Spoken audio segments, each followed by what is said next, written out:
When you're young and having fun, saving cash can be hard. So today, I'm going to give you 10 tips to hopefully make it a little bit easier. My name is Jeremy Shirazi and today we are adulting.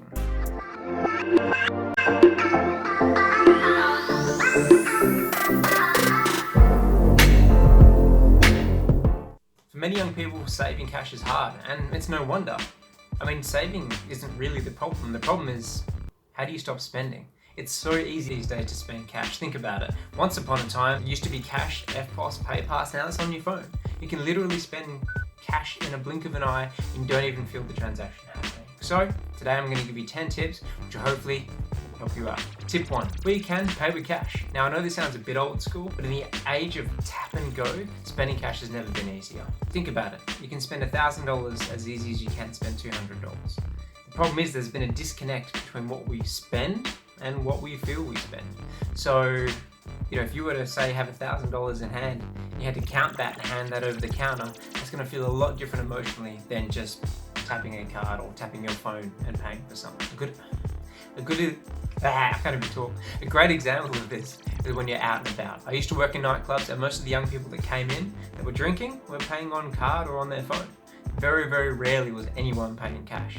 And this is awfully convenient, but they didn't know how much they were spending. And alcohol and the convenience of spending your cash combined is probably the quickest way to blow your paycheck. Being drunk alleviates responsibility, which is why it feels good. Drunk you is really bad at saving because saving is responsible. Don't let bad you mess up your savings plan. In fact, let's give bad you a name. Larry. Let's run with Larry. This is Larry, everyone. So many party goers had no idea how much they'd spent, how much was left on their card, and commonly ran out of cash. So either A, they were holding up the line while they were trying to transfer, or B, they were scabbing off their mates. Next time you go out, withdraw enough cash to get you through the night.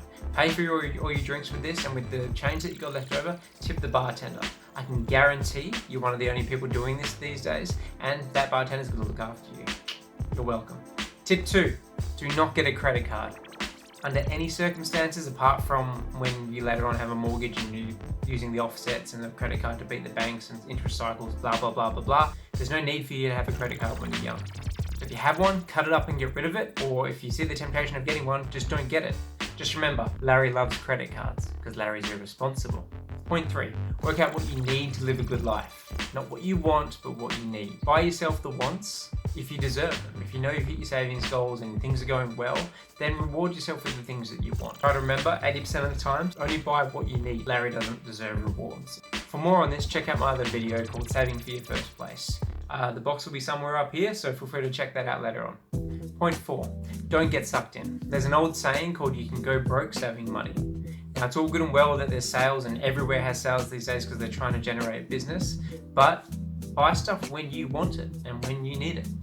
Don't get sucked into just buying something because it's on sale as an impulse buy. It's the quickest way to just get rid of the excess or disposable cash that you have and line someone else's pocket. In the age of transparency, where you can pretty much jump on Google or any search engine and look up an item, browse through the prices and find the cheapest price, there's no need to really get sucked into sales because someone's always got a sale on. So when you want something, do your research, find the best price and go buy it. Tip 5, learn to say no. No! No! No! No to temptation, no to others, no to yourself. That's you, Larry. Friends and family who can't save, don't mind seeing you not be able to save because it makes them feel better about themselves. So don't give them the satisfaction. If they want to go blow all their cash on dumb stuff, then let them go do that. You don't have to do it as well. Try not to jump in the race for keeping up with the Joneses. Another pro tip is that nobody really cares if you've got the brand new iPhone or Samsung Note 10 Plus, or whether you've got a Gucci bag, or whether you can go out and spend $5,000 or $500 or $1,000 per night. And if anyone does judge you for this, or judges you on your possessions or your ability to blow disposable income, they're probably not really a great friend. So I wouldn't take their opinion that seriously. Remember, your friends have inner Larrys as well. Point 6 is around food and drink. Where you can, meal prep, make enough food for the next day if you're making dinner the night before. If you're heading out, have a couple of pre-drinks. Not too many though, otherwise you'll end up in the gutter, like old mate Larry. Things are convenient when you didn't prepare for them in the first place. If you made enough the night before, you wouldn't be out searching for something that's convenient and tasty the next day and then blowing more money on that. Point 7 is don't spend money you don't have. Don't get sucked into afterpay, lay-by, short-term finance, etc. While these things are convenient, they generally come with hefty fees if you don't come up with the goods. Another thing to note is that these products can damage your credit rating, so later on when you go for a loan or a car loan, they could actually get in your way. Point 8 is to minimize your outgoings. Now stay with me on this. You have a bucket. Each week, a certain amount of money or water goes into that bucket.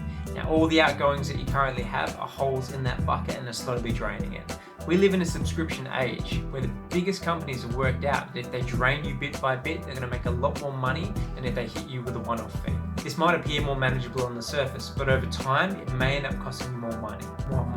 So, do you really need all of those subscription-based fees, or can you minimize them? Think about how you can slow down the loss.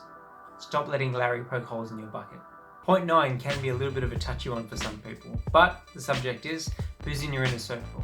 And while you're young, it's great to have a diverse group of friends, and you'll learn a lot from different people. But as you get older and you start adulting a little bit, you'll find this group of friends tends to kind of come down to a core group. Those closest to you will have an effect on your outlook, goals, and results, whether they mean to or not. If that core group of people aren't really good at saving cash, then chances are that their habits and their monetary habits might end up being a little bit like yours, or yours like theirs. But if that group of friends is actually a bunch of people which are quite successful and they save well and they kick the goals that they set, then the chances are you'll be a little bit more like them. So not something to worry about right now, but later on just be conscious of this. Point 10 is to ask for help. But the key is to ask the right people.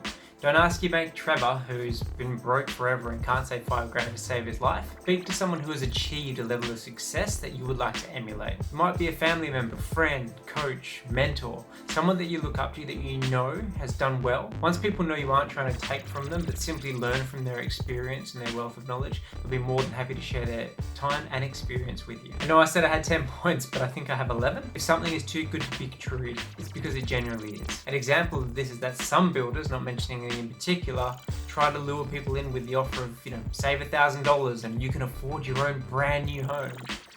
Problem is though, is that if you do manage to get finance, it's generally not at the best rates. And if you don't get your finance, in some circumstances, they can keep the deposit. Referring back to point 4, don't get sucked in.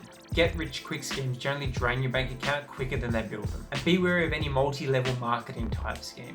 I'm not saying you can't make money out of these, but generally the small percentage that do either start at the top or work their ass off at the bottom. Remember to seek professional advice if anything seems a little bit out of your grasp. Don't be afraid to ask for help. A bonus tip that I wanted to throw in, which I guess would have been number 11 but is now kind of number 12, is just to touch on some consecutive savings. If your goal is to eventually have enough money to purchase your own home or to buy something substantial, get a large loan, then consecutive savings is really important. And while you're young, it's best just to be aware of this now. A lot of lenders love to see consecutive savings. Why? Because it shows consistency, discipline, and reliability. Would you lend $300,000 to your mate Trevor from before who couldn't save any money?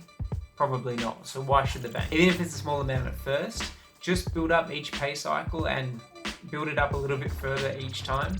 And eventually, if your goal is a house, for example, you want to be putting away each pay cycle as much as it would cost you to own your own home. That's a whole nother video. So there you have it. 10 tips, 11 plus the bonus of 12 tips that will hopefully help you save a little bit better. If you have any other tips that you'd like to share with the community that helped you save some cash, feel free to leave them in the comments below. If you like this video, give it a thumbs up. Don't forget to subscribe and hit the bell if you'd like to see more content that I put out. Thanks again for watching and happy adulting.